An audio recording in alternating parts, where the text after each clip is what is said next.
दोस्तों ये है आपका mid term exam 2023-24 class 9 math का पेपर है इवनिंग शिफ्ट का। तो आइए देखते हैं पेपर कैसा था और साथ में इसके आंसर भी आपके साथ में शेयर करूंगा। तो पहला सवाल मैं शुरू करूं इससे पहले वीडियो को लाइक कर लो और भैया अपने दोस्तों को भी शेयरिंग ज़रूर करें। साथ में चैनल पर पहली बार आए तो सब्सक्राइब कर लो, क्योंकि यहाँ पर आपको सारी एजुकेशनल अपडेट लगातार मिलती रहती है।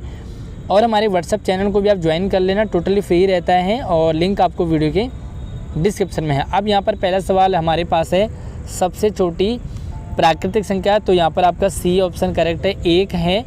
उसके बाद आपको दूसरा प्रश्न देखेंगे तो मैं आपको आंसर बताऊंगा सीधा ही। इसका जो है पहला ऑप्शन आपका ए ऑप्शन करेक्ट है। अब यहाँ पर आपको गुणनखंड करने हैं √3 तथा √24 का गुणनखंड आपको बताना है। तो इसका 36 आंसर रहेगा, 36 यानी कि सी ऑप्शन है। उसके बाद आपको एक प्रतिवर्ती कोण, वह कोण है जिसका माप। तो इंग्लिश मीडियम में भी आपने आंसर चेक कर लो, क्योंकि मैं यहाँ पे आपको सीधा आंसर बता रहा हूँ। तो इसका जो है आपका डी ऑप्शन करेक्ट है, 180 डिग्री से अधिक और 360 डिग्री से कम रहेगा। ठीक है, पांचवा सवाल देखते हैं। तो फटाफट से भाई वीडियो को लाइक करने में आपको कंजूसी नहीं करनी है। और पाँचवीं का आपका डी ऑप्शन करेक्ट है, यानी कि 0 आंसर इसका आएगा। छठा आपको बिंदु 0 एंड -3 में स्थित है। ठीक है, तो आपका इसका जो है बी ऑप्शन आपका करेक्ट है। उसके बाद आपको सातवां प्रश्न देखें तो निम्न में से कौन सी संख्या परिमेय है। तो भैया परिमेय संख्या आपकी 0 है, यानी कि ए ऑप्शन करेक्ट है। उसके बाद आठवां प्रश्न देखेंगे, दो अलग अलग रेखाओं के डैश से अधिक उभयनिष्ठ बिंदु नहीं हो सकते। तो कितने से ज़्यादा नहीं हो सकते, ये 1 से ज़्यादा। ठीक है, तो यहाँ पर आपका ए ऑप्शन करेक्ट होगा। उसके बाद 7/17 की समतुल्य परिमेय संख्या क्या है। तो आपको यहाँ पर इसका आंसर बताना है। तो इसका ऑप्शन है 21/51, यानी कि सी ऑप्शन आपका करेक्ट है। सेम आपका यहाँ पर इंग्लिश मीडियम में भी है। पहले का आपका सी है, दूसरे का ए है, तीसरे का सी है, चौथे का डी है, पाँचवें का डी है, छठे का बी है, सातवें का ए है, आठवें का भी ए है और 9वें का आपका सी है। चलिए भाई 10वां प्रश्न देखते हैं हिंदी मीडियम में, और इंग्लिश मीडियम वाले आप अपने आंसर भी चेक कर लें। तो 10वां प्रश्न है, उसका आपका क्या है यहाँ पर, यस इसका आपका डी ऑप्शन करेक्ट है, यानी कि 10 आंसर आएगा। 11th की बात करेंगे तो 11th में आपको यूक्लिड की चौथी अभिधारणा क्या है। तो भैया यहाँ पर आप इसे देख लें, आपको जो आंसर मैं सीधा बता दूंगा इसका, सभी समकोण एक दूसरे के बराबर होते हैं, ए ऑप्शन करेक्ट है। 12वां देखो, दूसरे चतुर्थांश में स्थित किसी बिंदु के निर्देशांक हैं। ठीक है, तो 12वां आपका आंसर जो रहेगा वो है आपका बी, यानी कि -2 and 5। उसके बाद हम 13वें प्रश्न पे चलते हैं और यहाँ पर आपका जो आंसर है वो है yes C, A = 2, B = 3 -3 and C = -5। ठीक है, 14वां प्रश्न आपका है और यहाँ पर x और y में कितने रैखिक समीकरण x = 1 तथा y = 2 से संतुष्ट होंगे। तो जो इसका आंसर रहेगा आपके लिए 14वां है आपका यस ए रहेगा, यानी कि बहुत सारे हो सकते हैं इसके। अब अगला जो है आपका दो संपूरक कोणों के बीच का अंतर 60 डिग्री है। तो बड़े कोण का आपको माप बताना, बड़े कोण की वैल्यू बतानी है। तो यहाँ पर आपका जो आंसर है वो रहेगा 120 डिग्री। उसके बाद 16वां प्रश्न देखो, बिंदु -1 and 2 जिस रेखा पर स्थित है वह क्या है। तो ये आपका आंसर जो है वो यस डी ऑप्शन रहेगा, 2x + y = 0। 17वां प्रश्न, एक बिंदु की डैश विमाएँ होती हैं। 17वां, तो एक बार देख लो भाई, सवाल को पढ़ लो, इसका आपका आंसर होगा सी, यानी कि 0। 18वां है, यदि 2 and -1 समीकरण = 2x - y = k का एक हल है, तो k का आपको मान बताना है। तो वही वैल्यू आपको k की वैल्यू बतानी है। 18 को आपको देखेंगे एक बार, तो इसका आंसर आएगा 5। ठीक है, तो चलिए भाई फिर से एक बार आप इंग्लिश मीडियम में चेक कर लें। 10th का है डी, 11th का है आपका यस ए, 12th का है बी, 13 का है सी, 14 का आपका ए ऑप्शन रहेगा एंड 15 का आपका आंसर है बी, 16 का आपका यस डी है एंड 17 का सी। 18 की बात करेंगे तो यहाँ पर 18 का आंसर रहेगा आपका बी। ठीक है, अब यहाँ पे आपको अभिकथन और कारण के यहाँ पर 2 प्रश्न हैं, 18 19 20, सॉरी 3 प्रश्न हैं, 19 20 2 हैं भाई, 2 ही प्रश्न हैं। और यहाँ पर मैं एक बार आपको पूरा दिखा देता हूँ, जहाँ पे आपको दोनों स्टेटमेंट पढ़ने होते हैं। इसके अकॉर्डिंग आप 19वां प्रश्न देखो भाई, अभिकथन और कारण आपको यहाँ पर 2 दे रखे हैं, तो कौन सा ऑप्शन आपका सही रहेगा? तो 19वें का आपका रहेगा बी ऑप्शन करेक्ट है, यानी कि दोनों अभिकथन ए और कारण तो करेक्ट है, लेकिन जो आर है वो कभी अभिकथन ए की सही व्याख्या नहीं करता है। 20 का देखो, 20 का अभिकथन और कारण को ध्यान से देखें, इसका ऑप्शन आपका रहेगा यस सी ऑप्शन, यानी कि अभिकथन ए सत्य है लेकिन जो कारण है वो आर असत्य है, सही नहीं है। चलिए आगे देखते हैं। और यहाँ पर आपको खंड खा में 5 प्रश्न है, जिनके प्रत्येक 2 अंक का है आपका। तो एक बार देखो 21वां, मैं आपको यहाँ पर जो 5 प्रश्न के एक साथ आपको आंसर दिखाऊंगा। तो 25वें का आंसर आप यहाँ पे अथवा वाले भी आप देख लें ध्यान से, ठीक है।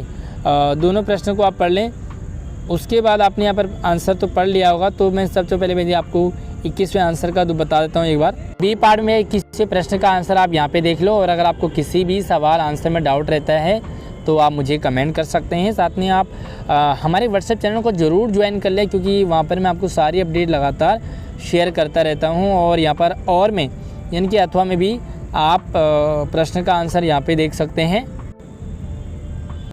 चलिए भाई, 21वें प्रश्न को इंग्लिश मीडियम में भी आप यहाँ से देख सकते हैं, क्योंकि अगर आपने ये पेपर नहीं दिया है तो आप एज ए आंसर की और एज ए सैम्पल पेपर इस प्रश्न को देख लें। 21वें प्रश्न को आपको हिंदी और इंग्लिश दोनों में। और अगला हम 22वां प्रश्न देखते हैं। एक बार 22वें प्रश्न को यहाँ से देख लें किस तरह से करना है, उसके बाद मैं सॉल्व आपको बताऊँगा। 22, 23, 24 और 25, ठीक है। तो इनको आपको सभी प्रश्नों को देख लें। एक बार 25वें के अथवा वाले पार्ट को भी देख लें, ताकि आप 25 तक पूरे आंसर एक बार आंसर भी आप देख लोगे। चलिए भाई, यहाँ से आप 22वें प्रश्न का आंसर देख लो, और मैं पूरा यहाँ पर सीरियल वाइज से स्टेप बाय स्टेप दिखा रहा हूँ। उसके बाद 23वें आंसर को देख लो। 24वें का यहाँ पर आप कोई भी करेक्ट सॉल्यूशन आप दे सकते हैं। उसके बाद यहाँ पर 25वें का आपको मेन और यहाँ पर अथवा वाला दोनों प्रश्न आप यहाँ से देख सकते हैं। चलिए आगे देखते हैं। अब आपको यहाँ से जो है सी खंड, यहाँ पे सी पार्ट आ जाता है। इसमें आपको 6 प्रश्न दे रखे 3-3 नंबर के। तो भैया ये थोड़ा सा लॉन्ग टाइप के हैं, और यहाँ पर मैं आपको एक बार प्रश्नों को यहाँ पर 26, 27 और 28वें प्रश्न को यहाँ से पढ़ लें। उसके बाद हम यहाँ से इसके आंसर देखते हैं। उससे पहले आप यहाँ पर इंग्लिश मीडियम के भी एक बार प्रश्नों को देख लें, ताकि मैं आपके साथ आंसर एक साथ ही शेयर कर दूँगा। तो ये 26, 27, 28 भी है, और यहाँ पर आप इसे आराम से देख ले। चलिए मैं आंसर दिखाता हूँ आपको। लो भाई, सी पार्ट यहाँ पर है 26 का, देख सकते हैं आप, और स्टेप बाय स्टेप आप किस तरह से ये सॉल्व हुआ है वो देख सकते हैं। उसके बाद 27वां देखो, correct verification for each point, अगर आपने जो भी सही किया तो उसको आपको मार्क्स मिलेंगे। उसके बाद देखो यहाँ पर 28वां देखेंगे, और ये आपकी मार्किंग स्कीम है, तो यहाँ से आपको ईजी हो जाता है थोड़ा सा आंसर देखना, और इसी के अकॉर्डिंग आपको मार्क्स भी मिलते हैं, ठीक है। तो आपको यहाँ पर सैम्पल पेपर भी आपको क्लियर हो जाता है। साथ में आपको आप अपने मार्क्स भी चेक कर सकते हैं, और पेपर का पैटर्न भी देख सकते हैं। अथवा में भी यहाँ पर 28वें में था, वो भी मैंने आपको दिखा दिया है। उसके बाद 29वां देखो, आपको सॉल्व करना है। यहाँ पर समीकरण है आपको। अथवा में भी आपको यहाँ पर प्रश्न दे रखा है, तो आप भी एक बार ध्यान से प्रश्न को ज़रूर देख लें। उसके बाद आपको यहाँ पर घा खंड भी है, तो पेपर तो आपके पास होगा ही, ठीक है। आप अगर आपने इवनिंग शिफ्ट में पेपर दिया है तो आपके पास पेपर भी होगा। मैं यहाँ पे आपको पूरा यहाँ से दिखा रहा हूँ किस तरह से आपको ये सॉल्व करना है। और 34वां प्रश्न भी देखें, 34 तक मैं 29 से 34 तक एक साथ दिखा दूँगा आपको। तो यहाँ से आप एक बार इंग्लिश मीडियम में भी आप 29 से 34 तक एक बार यहाँ से प्रश्न को देख सकते हैं, ताकि एक साथ ही आप आंसर अपने मैच कर पाओ, और आपने कैसे आंसर किया वो देख सकते हैं आप। भाई 34वें का यहाँ पर अथवा वाला पार्ट भी है, तो अथवा वाले पार्ट को भी एक बार आप यहाँ से देख सकते हैं। और इंग्लिश में भी अथवा वाला पार्ट दिखा देता हूँ एक बार। इंग्लिश का जो और पार्ट है वो यहाँ पर आपको कि किस तरह से आपको ये जो पिक्चर आपको दे रखा है, तो इसमें आपको बताना है ट्रायंगल का है ना, स्क्वायर ट्रायंगल वगैरह। तो चलिए आंसर देखते हैं एक बार। लो भाई ये आपके आंसर हैं और आंसर को आप स्टेप बाय स्टेप देख लें। 29वीं का है, 29वीं का और भी है, साथ में यहाँ पर 30वें प्रश्न को यहाँ पर स्टेप बाय स्टेप यहाँ पर सॉल्व किया है, तो इसे आप एक बार समझ लें। अब आपको यहाँ पर जो डी पार्ट है, डी सेक्शन है, उसका देख लें 32वें का, और किस तरह से आपको इसे सॉल्व करना है। आप चाहें तो अगर वीडियो स्पीड में तो इसे आप रोक लें और यहाँ पर आप 33 देखो एक बार। मार्किंग स्कीम में कुछ क्वेश्चंस को आपको यहाँ पर पिक्चर वगैरह के अकॉर्डिंग जो आंसर हैं उनको यहाँ पर लिखा नहीं है, तो आप उसे ही समझ सकते हैं एक बार। चलिए जो भी आपको डाउट रहता है तो आप कमेंट सेक्शन में ज़रूर ड्रॉप कर सकते हैं साथ, ताकि आपके जो साथी हैं वो भी आपके साथ इस तरह के कमेंट्स के साथ समझ सकें कि भाई किस सवाल में आपको डाउट लग रहा है। और अगर आपको रहता है डाउट तो आप अपने टीचर से भी बता सकते हैं। यहाँ पर आपको और में भी आपको यहाँ पर दे रखा है और किस तरह से आपको सॉल्व करना है स्टेप बाय स्टेप। 34वें सवाल को देख लेते हैं और 34वां सवाल आपका अथवा में भी है, तो 34वें सवाल को आपको यहाँ पर 2 पार्ट में इन्होंने दिया है, यानी कि या तो अथवा वाला कर लें या मेन वाला कर लें। चलिए अथवा वाला आ गया है आपको 34वां, और किस तरह से सॉल्व किया है आप यहाँ पर जो स्टेप है वो आप इसे समझ सकते हैं, देख सकते हैं और इसे फॉलो कर सकते हैं। आपने आंसर कैसे किया है देख सकते हैं। चलिए 35वें प्रश्न को देख लो और समझ लो क्या करना है। इसमें लॉन्ग टाइप का है, उसके बाद आपको केस स्टडी वाले आ जाते हैं, तो 35वें सवाल को भी यहाँ से देख लो। केस स्टडी वाले भी आपको आ गए हैं, यहाँ पर 2 या 3 सवाल होते हैं, तो वो भी आप इस पिक्चर को भी आप देख लें, समझ लें। उसको आपको इसके 3 आंसर करने हैं, तो यहाँ पे 3 क्वेश्चंस आपको दे रखे हैं, इनको आपको प्रश्नों के उत्तर देने हैं, ठीक है। इंग्लिश में भी आप यहाँ से देख सकते हैं 35वें को, और उसके बाद यहाँ पर केस स्टडी वाला 36वां है, तो 35 के साथ 36वां में एक साथ देखते हैं आंसर।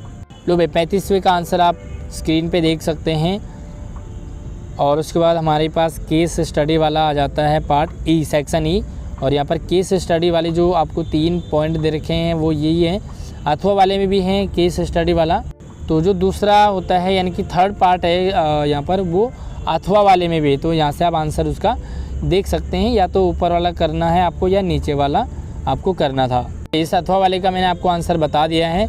37वें प्रश्न को यहाँ से आप पढ़ लें, और 3 प्रश्न आपको यहाँ पर दे रखे, जो तीसरा होता है उसके लिए अथवा में आपको दे रखा है, या तो आप इस वाले प्रश्न को करें या इस वाले प्रश्न को करें, तो वो आंसर मैं आपको दोनों दिखा दूंगा। साथ में 38वां भी देख लो आप, 37 और 38 को, ताकि मैं आपको एक साथ जो है अथवा वाले प्रश्न को भी, और यहाँ से हम इंग्लिश मीडियम की भी दिखाते हैं आपको, ताकि एक साथ आप आंसर मैच कर पाओ। और यह 37 और 38 आपको यहाँ पर और से भी यहाँ से आपको और वाला भी दिखा दिया। और ये आ गया भाई 37वां, तो 37वां का आंसर जो है यहाँ से देख लें, और यानी कि 37वें का तीसरे पार्ट का यहाँ से आप या तो और वाला नीचे से देख सकते हैं, और उसके बाद 38वां प्रश्न आप यहाँ से इसको किस तरह से सॉल्व करना था वो देखें, और वाला यानी कि 38वें का जो और वाला पार्ट है उसे किस तरह से सॉल्व करना है आपको स्क्रीन पर यहाँ पे दिखा दिया। तो कैसा रहा भाई आपका पेपर, कितने मार्क्स आपके आने वाले हैं मुझे आप कमेंट सेक्शन में ज़रूर बताइए। बाकी वीडियो को लाइक करके शेयरिंग ज़रूर कर दें, और हमारे व्हाट्सएप चैनल से ज़रूर ज्वाइन कर लें आप, नीचे लिंक डिस्क्रिप्शन में है। धन्यवाद।